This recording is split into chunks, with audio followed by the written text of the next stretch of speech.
Alright guys, we finally bit the bullet and bought a third function kit for the Kubota. There's some really good how-to videos already out there, but I'm just going to give you the highlights. I mean, it's not a whole lot to it. Just, I printed off the directions. Shouldn't be bad. But like I said, if I run into anything, I will definitely share that way. If you have the same problem, maybe that'll help. I don't know, but we'll go ahead and get started.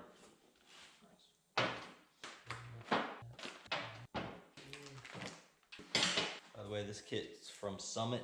It's for BX-25. TFK1 is the number. It doesn't list that on its website as that it fits a BX-25 or 25D, but I read everywhere that it does. It's got the LA240 loader on it, so we'll see what happens. Take this cardboard piece off of here. Oh, it's got some O-rings there, so don't lose track of them.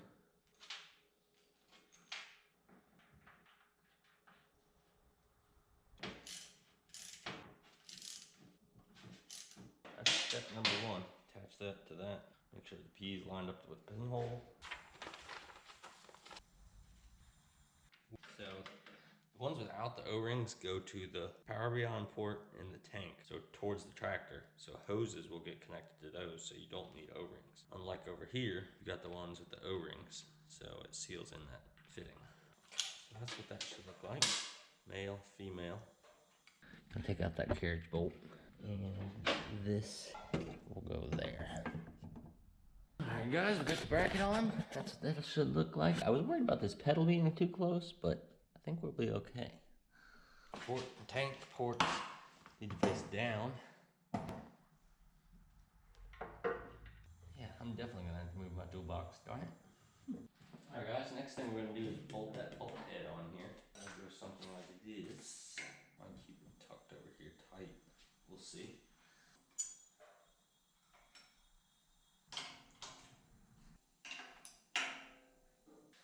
That looks good. Now the fun part's gonna be getting underneath this thing and undoing those other lines. That's probably the hardest part. Hopefully it won't be too bad. All right, we gotta take this wheel weight off and then take the wheel off.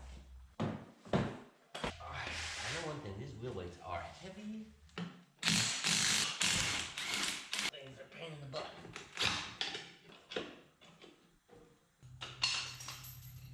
All right, wrong side fell off.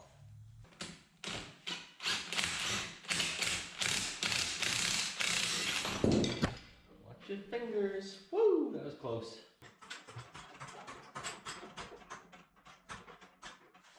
Get your jack stand underneath there. Make sure it's safe. Also make sure it's out of the way.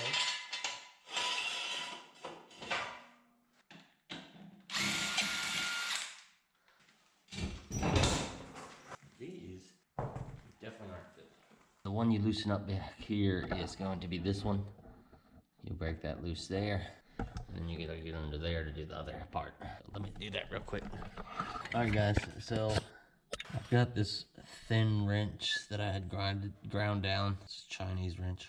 I used another wrench to kind of pry that one out of the way so you could loosen this one. Wasn't too bad, you can see it's dripping now, so. The metal line out.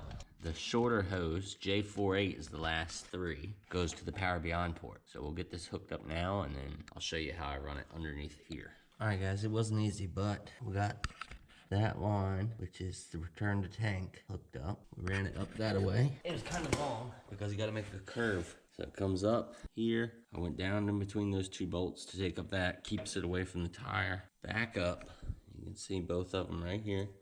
And then I came to the outside of this frame rail. So I don't ever plan on putting a mower deck on it, but if I do, it's clear of all this lifting mechanism. Zip tied it back to here, and then ran up where the brake pedal is, which is plenty of room because it's never gonna hit that. So that should be good, and then it comes out right there. I'll cut this, make this look a little bit better. Be good to go. And connect these. It doesn't matter which one's which, because on the other end you got two female adapters, so you can switch them if you want the buttons backwards or whichever, because either way it'll do the same. But if you want one button to do a certain open and the other to close, if your thumb's used to a different way, you can swap them. I zip tie these, but I ran it through the sock because I think that looks better, and then we'll hook them up here. To get it through the sock, I disconnected all four loader connections, straightened it out, and then pulled it through. Let's get this wheel back on.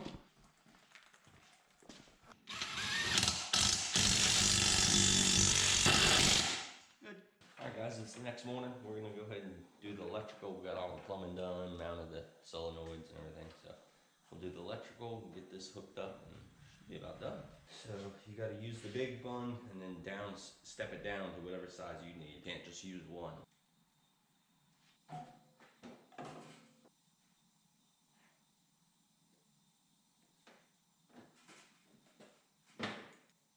I don't know if I like that, where I can use two separate fingers. Turn it like that. Just use my thumb. I think the thumb is the way to go. That also keeps water from getting directly on the buttons. Although this is waterproof, every little bit helps. So yeah, let's go with that. Now we can always twist it and change it later on if we don't like that setup.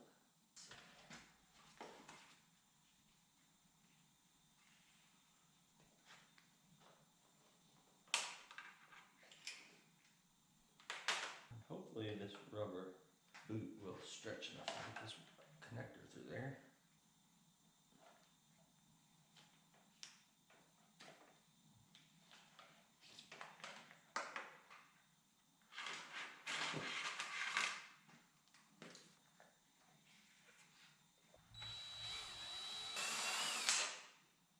Didn't really have to drill that hole, but I wanted to keep this wire away from all the moving parts in there. And I wanted to keep it neat. So, hole it is. So that's ready. Go ahead and zip tie that, clean that a little bit.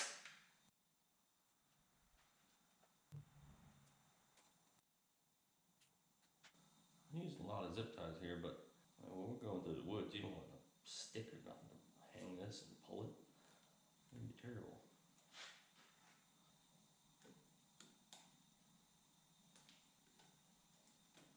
That looks nice. I really wish they made that black, but you know.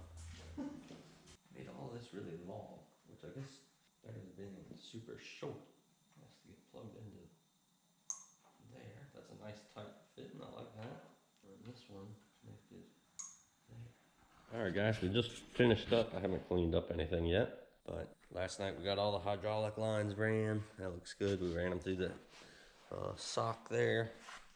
Got them mounted up front here. That looks good. The electrical could have been done quickly, but I took forever on how I wanted to route it. So what I did, the buttons on the side, zip tied it down through here. A lot of zip ties because I don't want a stick or nothing to hang it when I'm in the woods. Ran down, drilled a single hole here, so I can zip tie that. I was just gonna connect everything right here, but I didn't like that. So let's see if you can see this. Notched up in here, let's see. There you go.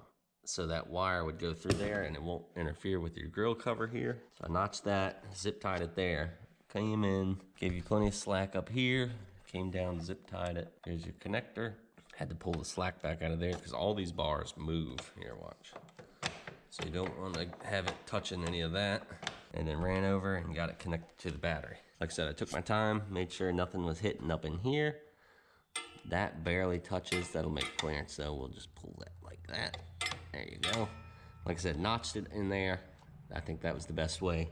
Got plenty of slack for your gray wire, so it moves freely, doesn't get caught on anything. I think that turned out pretty good. Alright guys, thanks for watching. Again, this was the Summit third function hit on a 2011 BX-25. It works on their website. It doesn't say it fits the BX-25 LA-240 loader. It does say it fits the LA-340. Everything I read said it would fit. No issues on the forum. So that's the kit I went with, and they were correct. Works great. So now we're just waiting to get an implement that we'll use the third function on, which I believe is going to be a grapple, and that'll be really handy. So remember to like and subscribe, and I'll see you all in the next one.